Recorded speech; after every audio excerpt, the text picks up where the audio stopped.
Assalamualaikum warahmatullahi wabarakatuh. Masih bersama kami Tani Sekawan. Baik rekan-rekan tani se-Indonesia. Jadi sore hari ini kami sedang melakukan pengunduhan kacang panjang untuk yang ketiga kalinya.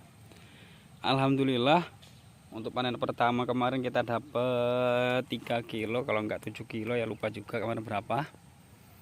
Nah terus sekarang kita udah panen lagi untuk yang ketiga kalinya. Padahal kemarin kita sudah ngambil ya. Memang kacang panjang ini keunggulannya kita bisa panen setiap hari. Jadi kalau orang melihat kacang panjang itu kan sepele ya. Berapa sih harganya kacang panjang di pasar itu kan? Paling 2.000, paling 3.000. Kemudian apa yang didapat petani kacang?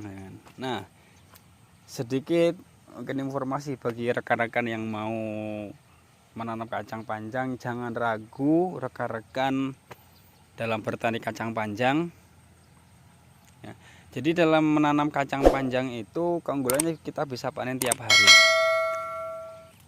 Satu kali panen rekan-rekan bisa memanen mungkin dari 5 kilo, mungkin bisa jadi 7 kilo lah, jangan terlalu besar ya, mungkin 5 kilo aja, 5 kilo itu 2 hari sekali.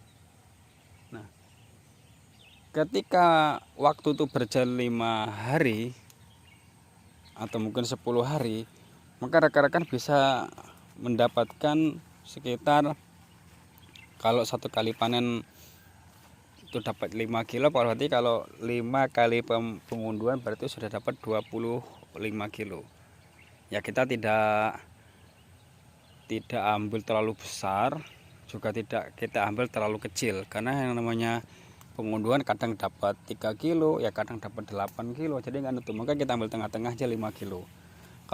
Nah sekarang ini kacang panjang ini harganya di angka 8.000 ya, 7.000. Nah kan, jadi kalau rekan-rekan bisa mengunduh kacang panjang itu satu kali pengunduhan dia 5 kilo, berarti 5 kali 7. 5 kali 7 kan kalau kita harga uang kan 35.000.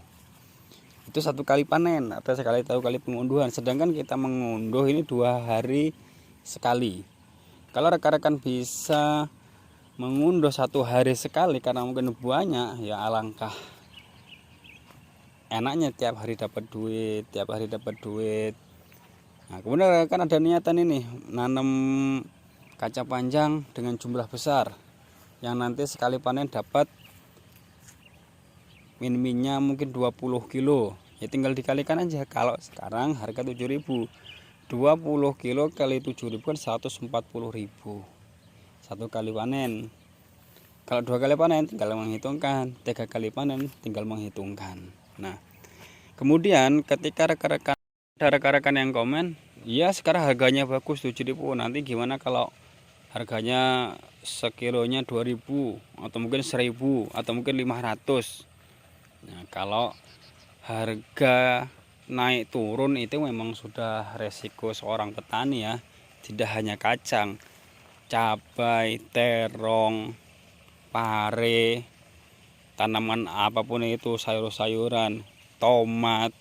Kalau harga anjlok ya itu udah nggak ada yang bisa diselamatkan, dan nggak ada yang siapa yang salah, dan nggak salah apa yang ditanam, tapi karena memang pasarnya segitu. Cabai pun ketika rekan-rekan nanam, kemudian ketika pengunduhan itu harganya 1 kilo cuma 15.000 ya, meledos utekan ya. Sama kacang panjang ini, kacang panjang semua pun kalau musuhnya udah harga pasar udah nggak bisa berkutik. Nah jadi intinya rekan-rekan, ketika rekan-rekan ingin menanam kacang panjang jangan ragu, ada hasilnya. Patokannya itu tadi, harga di pasaran bagus tuh ya. Ini kita menanam menanam kacang panjang ini sekitar 1, 2, 3, 4 gulutan. 4 gulutan kita ada sekali panen kurang lebih 5 atau mungkin di angka 5,5 atau 6 ya. Alhamdulillah sedikit-sedikit Ini apa namanya, penanaman. Nah nih, ini proses pengunduhan kacang panjang untuk yang ketiga kalinya. Ini bule-bule seperti ini nggak ada obatnya nih, pelutes aja kayak ini. Nah ini memang musibah ya, mau dicabut sayang ya cabut, apa diputes potong aja.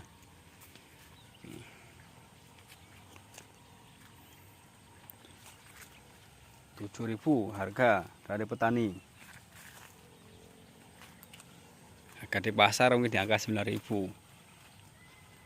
Yang di sebelah sana itu pare. Jadi pare juga waktunya udah waktunya ngunduh. Ini malah belum pernah sama sekali diundur rekan-rekan. Ini banyak ya parenya. Udah waktunya ngunduh karena kemarin penanaman pare sama kacang ini lebih duluan kacang panjang ya. Jadi kacang panjang udah ngunduh 2-3 kali, ini pare pasti mau ngunduh sore nanti nih. Ini penampakannya pare. Nah ini pare nih. Alhamdulillah udah waktunya pengunduhan. Ini mungkin kalau kita unduh semua kurang lebih 15-an kilo ya. Tapi kalau untuk harga pare di sini masih di angka 3.000 maupun 3.500. Ya untuk takaran pare lumayan lah, harga sekitar 3.500. Mungkin kurang lebih 15 kilo nih. Besar-besar mantap ini kan.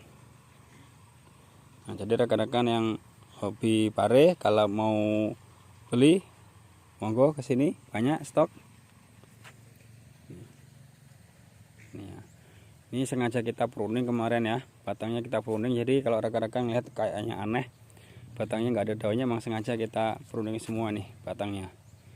Jadi batangnya nggak ada daunnya sama sekali, daunnya hanya di atas. Memang sudah rencana kita seperti ini biar nanti pupuk yang kita beri, pupuk yang kita tabur itu nanti semua dimakan oleh daun yang atas yang nanti berbuah dan dimakan buah. Ya, karena kita nanam itu kan yang dicari bukan daun parenya, tapi buah parenya. Tuh, ya. Tuh. Jadi lahan segini nih. Ini di sini pare, di sini kacang. Nanti kalau rekan-rekan bertanya-tanya kali ya, lahan segini tapi ditanamnya dua jenis, apa nggak rugi kan? Nah kita kembali belajar sesuai dengan pengalaman ya. Dulu ini kita tanemin terong. Jadi kita tanemin terong kurang lebih ketika itu sekitar 2.000 batang. Untuk panennya juga banyak sih. Dapat 2 kintal satu kali panen, dapat 1,5 kintal. Untuk panennya masuk. Tapi ketika pas penjualan, ketika panen di pasaran itu terong membludak ya banyak.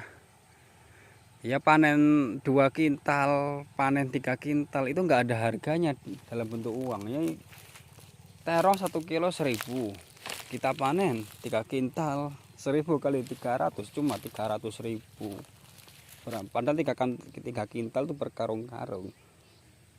Kalau mungkin terong 4.000 ya 3 kintal 1 juta sekian, kalau 4.000-an. Tapi masalahnya kalau sudah musuhnya itu harga pasan, ya udah kita nggak bisa berkutik. Jadi belajar dari situ, kita mendingan lahan segini mungkin berapa ya, mungkin 1/4 kali ya, nggak tahu ukur juga sih kemarin ya. Jadi lahan seperti ini kita bagi 3. Di sini ada terong, ada kacang sebelah sana kacang, sebelah sini ada pare. Nah sebelah sana nanti rencana timun. Kalau nggak timun nanti gambas.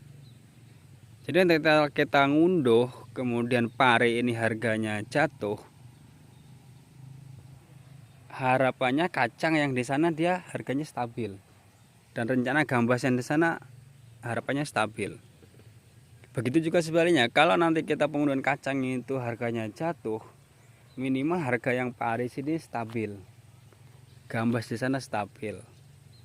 Nah itu cara kita ya rekan-rekan, ya silahkan rekan-rekan kalau rekan punya prinsip sendiri ya. Kalau seperempat ditanamin cabai semua nanti sekali hasil banyak der ya enggak masalah, itu memang prinsip masing-masing. Tapi kalau prinsip kita lebih baik kita kita bagi 3, tapi harga bisa saling cover, saling menutupi supaya kita tidak tidak terlalu rugi dan capeknya terbayar. Karena pengunduhan yang satu dia harganya jatuh, pengunduhan yang satu lagi harganya bagus, minimal mengobati lah dan saling menutupi itu kan. Nah ini buahnya udah mulai ini ya muncul, bukan udah mulai muncul, memang udah waktunya muncul kan. Ini buahnya juga udah waktunya panen ya. Ini memang dia ini rekan agak layu karena udah waktunya minta disiram ya. Ini di Lampung Timur di sini 2 hari ini panasnya luar biasa. Jadi kalau kita nggak bantu siram ya, bahaya untuk tanaman kita, layu nanti rata-rata. Nah ini penyiraman kita menggunakan drip ya. Ya untuk mempermudah kita dalam perawatan menggunakan drip, kemudian menggunakan selang piping seperti ini ya. Jadi kita nggak manual ya. Kalau manual memang benar-benar waktu kita tidak bisa dengan. Nah untuk pengambilan air kita ambil dari air kolam ya. Dan alhamdulillah air kolam di sana itu bagus untuk pengocoran. Jadi air kolam itu memang apa aja masuk di situ, bebek ya masuk. Jadi kotoran-kotoran apa aja masuk. Jadi untuk tanaman itu bagus dengan. Ya memang kita tidak bisa all out 100% di dunia pertanian karena bukan basic sih. Karena kita sebenarnya tenaga pendidik gitu kan. Sambiannya petani. Nah ini pulang ngajar ya, menyempatkan mampir ngunduh. Ini kan memang benar-benar bukan basic 100% dalam bertani ya, semua harus disyukuri. Semoga ini memang jalan rezeki dari seorang guru. Nah, jadi rekan-rekan silahkan bertani, jangan pernah ragu, jangan pernah memikirkan bangkrut. Kalau memikirkan bangkrut yakin nggak pernah dan nggak akan pernah mulai untuk maju. Rekan-rekan mau bisnis kok udah mikirin bangkrut, nggak bakal ada langkah awal untuk bisnis karena udah kepikiran bangkrut. Tapi kalau rekan-rekan udah niatan ya, kemudian modal juga penting, tapi juga harus diimbangi dengan pengetahuan tentang tanaman yang rekan-rekan tanam. Kalau rekan hanya modal duit, modal niat, nggak punya ilmu, buang-buang duit. Karena apapun yang kita lakukan harus ada dasarnya, kita harus punya sumbernya, kita harus punya ilmunya. Kalau kita punya ilmunya, yang seharusnya modal itu mungkin 1 juta, bisa kita kurangi, atau mungkin bisa modal cuma 800 atau mungkin 500, karena kita punya ilmunya untuk mengatasi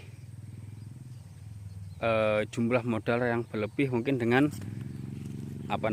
cara-cara khusus sesuai dengan ilmu yang sudah rekan-rekan pelajari itu kan. Jadi kalau rekan-rekan mau usaha silakan usaha, jangan pernah mikirin bangkrut itu ya tetap dipikirin, tapi jangan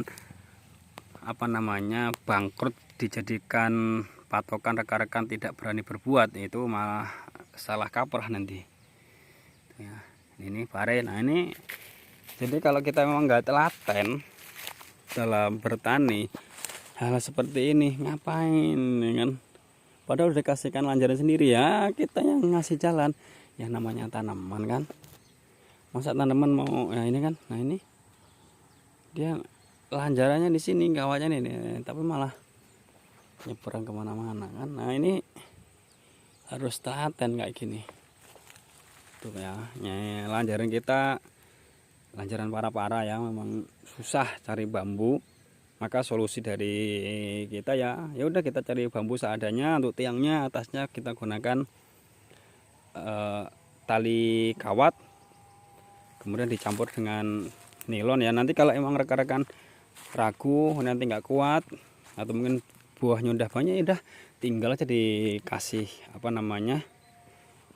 di ujung sana tengah-tengah dikasih kayu ya untuk penyangga, biar nanti lanjaran yang terbuat dari benang itu dia tetap di atas, itu enggak jatuh semua ya. Nih. Kalau kita kembali ke kacang ya, kalau tanaman kacang kita memang kemarin karena musim hujan ya, karena beda musim itu beda penyakit. Kalau dulu kita nanam terong di musim panas, kutu kebulnya nyerang semua. Sekarang kita nanam pare. Jadi nanam pare, lahan kita yang sebelah ujung, yang sebelah sana itu habis bukan karena udah selesai umurnya, bukan, tapi diserang lalat buah. Jadi semuanya kuning matang-matang itu. Jadi kita tidak urusin itu, sengaja kita tidak matikan karena tujuannya untuk membentengi ini supaya nanti lalat buahnya tetap ada di sana. Terus kemarin nanam kacang udah mulai muncul ulat kacang yang kemarin nyerang, tapi kemarin sudah sempat kita basmi, tapi memang perlu rutin. Ini yang kemarin kita semprot ya, seperti ini penampakannya. Ini kemarin kita semprot sebagai penanggulangan dan pengobati lalat, bukan lalat tapi ulat yang memakan kacang. Kalau ulat yang kacang kita tidak tanggulangi, kita tidak obati, kita tidak musnahkan, ya dia tetap berkembang biak lebih banyak seperti itu. Itu tadi rekan-rekan, intinya jangan ragu dalam bertani. Semoga selalu diberi kesehatan, rezeki yang melimpah. Jangan lupa like, comment, and subscribe. Wabillahi taufiq wal hidayah. Wassalamualaikum warahmatullahi wabarakatuh.